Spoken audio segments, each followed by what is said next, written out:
Hello everyone, welcome to Rome Tech. Today we will be discussing how to enable or disable vehicle motion cues on your iPhone. These cues can help reduce motion sickness while you're on the go. Let's dive right in. First, you'll need to open the Settings app on your iPhone. Once you're in Settings, scroll down until you find Accessibility and tap on it. In the Accessibility menu, look for the Motion option and tap on that. Now, you should see Show Vehicle Motion Cues. Tap on it. Here, you'll find the settings for vehicle motion cues.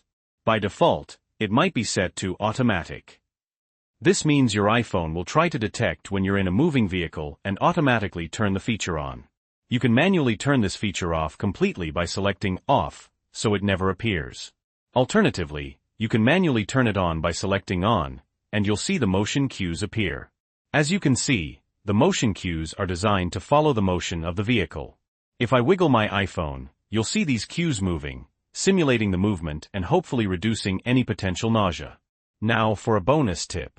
I'm going to show you how to add this option to your control center for quick access.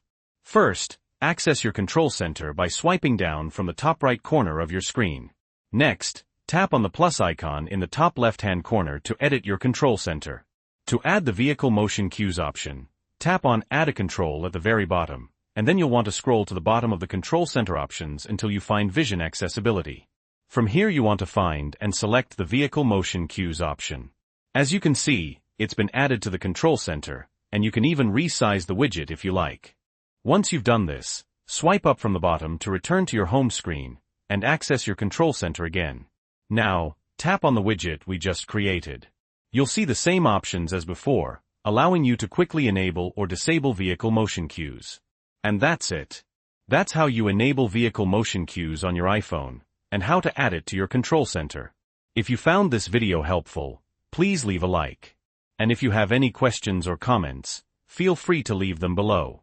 Thanks for watching Rome Tech.